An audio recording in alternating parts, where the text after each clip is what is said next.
This video looks at standard number 2, which is to know the content and how to teach it. So do you have a deep understanding of the content that you teach and the sections that students particularly struggle with and the things that they find really easy? And then have you got teaching strategies and learning strategies that match up with those areas? So if you know that the students are really going to struggle to get anatomy or something like that, or if they're going to really struggle to get Australian history, then what have you done to make sure that your students are going to get that bit of the content? How have you maybe slowed things down and made that section just go for a bit longer so that you have more time with your students to really unpack all the things that are within it? So you need to have specific teaching strategies that match the content that you're teaching. The first descriptor says that you need to apply knowledge of the content and teaching strategies of the teaching area to develop engaging teaching activities. So your teaching strategies that are specific to your content area when and where it is appropriate, and then making sure that you're breaking down sections you know are difficult for your students that find it hard and helping them to really grasp that content. You need to use your knowledge of the content to make the learning more engaging. This is not the same as fun. Okay, it's not about the kids having fun. It's about the kids actually engaging in learning, being focused and developing their knowledge or developing their skills, whatever it is that you're focusing on for that lesson. But you need to make sure you have teaching strategies that match up with your content. The second descriptor for this standard asks you to organize the content into coherent, well-sequenced learning and teaching programs. So that may be that you don't just follow the syllabus. I mean, sometimes the syllabus is structured really well for that, but sometimes it's not. Sometimes you get your syllabus dot points, you're like, no, I can't teach that until after the students already have grasped this other part. So making sure you've thought through what are the foundations that are underneath the content. What are the key aspects? Maybe it's a skill. Maybe the students need to make sure they have a really great ability to apply a particular skill before they can actually do some of the harder stuff that the syllabus tells you that you need to do in your program. And so you need to make sure that your program is sequenced in a way that allows the students to get that skill or to understand that basic knowledge that is then built upon with the other content. It might even be, you might think about a mastery or a competence-based approach, which often requires students to show that they've already got knowledge before they're allowed to move on to the next bit of content. So why do you teach things in the order that you do? Can you justify sequencing in your units? If someone came and said, this is your scope and sequence, or this is your program, why did you put this there before that? Or why does that come after that? You should be able to justify the way that you have it laid out and the sequence of your learning. And finally, do you look at cross-curricular connections here? So are other kids doing something similar in history that you're doing in English, or maybe they're doing it in PDH and science or something? How are you making those connections so that you're actually increasing the depth of learning for your students and not just doubling up on the content that's going on? Or maybe you're even looking to connect things with stuff that's happening outside of school. So yeah, there might be a particular celebration that's going to happen that you know will connect really well into a unit you're doing. So it might be Australia Day and you're looking at what it means to be an Australian. So you might put that into the Term 1 program because you know it's going to flow on really well from Australia Day. Which the third descriptor asks you to design and implement learning and teaching programs using knowledge of curriculum assessment and reporting requirements. So here, making sure that you actually know your curriculum. Have you looked at the most up-to-date syllabus? You know, when was the last time you actually went to the NESA's website to access the syllabus, or have you just been using the programs for 5 years and the syllabus is updated since then? Are you using the latest ASQA information if you're teaching vet? It's really about finding whatever it is in your state or in your country that regulates your syllabus and what you have to teach, making sure you're actually following that. You need to know the requirements for your subject area and ensure that your scope and sequence, as well as your units and your program and your assessments, all reflect the requirements from those regulatory bodies. You also have assessment and reporting requirements, such as how long you maintain copies of students' assessments that have been submitted, or maybe the weighting that you give to tasks. It could even include the variety of tasks and when they're submitted and the grades that or the marks that they might lose if they submit it late. Assessments should be based on outcomes and not on the dot points, making sure that the students are achieving the outcomes that are provided to you by your syllabus documents, which in New South Wales are always provided by NESA. You should be making use of any assessment and reporting documents as well that your governing body might provide for you. So NESA produced those for us in New South Wales, and we need to make sure that we're actually following those guidelines and making sure that we are complying. The next descriptor, 2.4, asks you to provide opportunities for students to develop an understanding of and respect for Aboriginal and Torres Strait Islander histories, cultures and languages. Now, you should identify places in your syllabus and programs where students can further their understanding of ATSI. Now, in Australia, this is a cross-curricular thing for anyone who has a new syllabus, and it will have a little icon on it that tells you that this is a place where you can teach this to your students. If you're using a nationwide syllabus that doesn't have those icons, then it's up to you to make sure you're finding places for, can you find anywhere for histories to be mentioned, colonisation, stolen generations, missions, Mabo, anything like that. Key dates that are celebrated and remembered.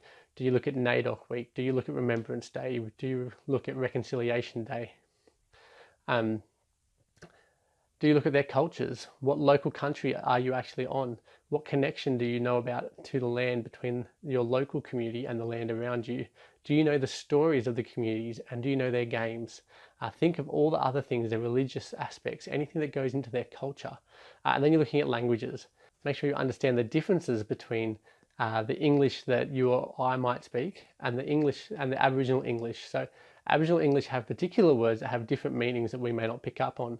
We should also make sure that we understand whether or not particular words can be used when we're talking about or to Aboriginal or Torres Strait Islander people, making sure that they are appropriate words and not offending them. Even though you may not be meaning to offend them, you need to make sure that you are culturally competent around Aboriginal and Torres Strait Islanders. You need to make sure that you also don't just have a knowledge about this. It's not about teaching your students a knowledge of what's going on. It's also about trying to embed in them a respect for and an appreciation of the Aboriginal and Torres Strait Islander histories, cultures and languages. And make sure you're considering this really from a strengths-based approach too. Don't always talk about Aboriginal and Torres Strait Islander people as victims, though they were victims.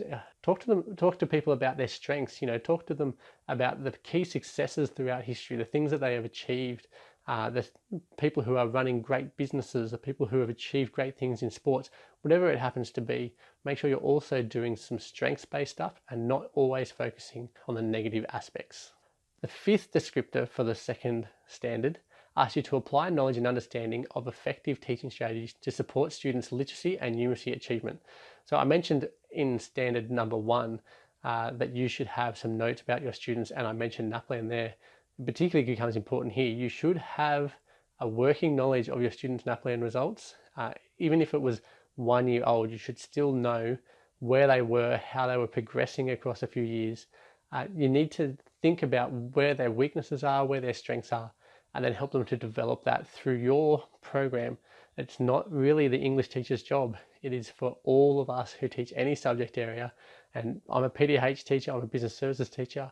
This is something that I embed throughout everything that I do, and I always have my students' NAPLAN scores in my class profile, and they're nicely highlighted, and it shows me who is going well, who is going poorly, and what strategies. I have a list next to them of the strategies that I'm going to use to help them with their particular weaknesses. Because if you don't know this, the NAPLAN data that is provided to us really breaks down a lot of stuff around numeracy, literacy, skills for our students that we can really get into, and it has links for us to teaching strategies that we can use in our classroom, and it will break it down for us and help us to really help our students. So if you have this as one of your areas of weakness, please have a look at the link below.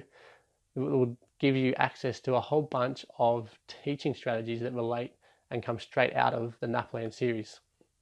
But you should have in your programs, in your units, specific strategies that are clear, that help develop students' literacy. And it is not, telling a kid to read a chunk of textbook or telling them to read a novel is not a literacy strategy. That is not really what this dot point is about. It's about a teaching strategy that supports them. So what have you done with them reading that novel to help them to actually make sense of it? Are you having them identify particular characters, have them note who's speaking? Maybe as they read their textbook, you have them jot down a couple of notes on sticky notes maybe 7 sticky notes, and then need to shrink down to 3 sticky notes of just statements to help them to work out what is the key aspect of what I'm reading here, teaching them to make sure that they pay attention to things that are put in bold, the headings, the first sentence of a paragraph, whatever it is that you're doing. It needs to be a strategy that you're using, not just having them read or write. That is not a teaching strategy. The sixth and final descriptor for this standard asks you to use effective teaching strategies to integrate ICT into learning and teaching programs to make selected content relevant and meaningful for your students. So you need to identify in your units or programs strategies you use to ensure that technologies are used for the purpose of making sure content is more relevant and more meaningful. Okay, that's the key here. There's actually 2 that mention ICT. This one is about content being relevant and meaningful. So this is not just about using technology. You know, if you use a PowerPoint projector in your classroom, that is not what this is about. Not unless you are doing something to make it more relevant or meaningful. And generally you're not. You may as well just be speaking and writing on the board. It's essentially the same kind of thing. So you need to think about what actual ICT strategies are you using? What are you using to help your students to make the content more relevant or meaningful? So yeah, showing a video is not really a teaching strategy. What are you doing with these that makes the content relevant and meaningful? So it might be the discussion, how you structured your questions around it. You might choose to use Insert Learning, for example, which is a Chrome extension, which will turn any website into, you can put quizzes on it. You can make the kids interact with each other on a forum on it. You can insert a video of yourself explaining something into that website. And so if you haven't seen it, go check it out. There's a link below. It might be using a video as a discussion stimulus. And there you're helping to really engage the meaningfulness or the relevance of what's going on in the classroom. Because if you're discussing a particular topic and you have a video that's going to help summarize that, and you're going to discuss that and reflect back on it, and it's going to make links and help the students to connect what they're learning to the real world, then that's a great use of a video. But if you're just showing a video, that is not what this descriptor is about. And finally, students might be presenting some multimedia or doing some peer assessing using rubric stuff. And that can all be done using technology to make things faster, more relevant, and provide a bit more meaning for your students.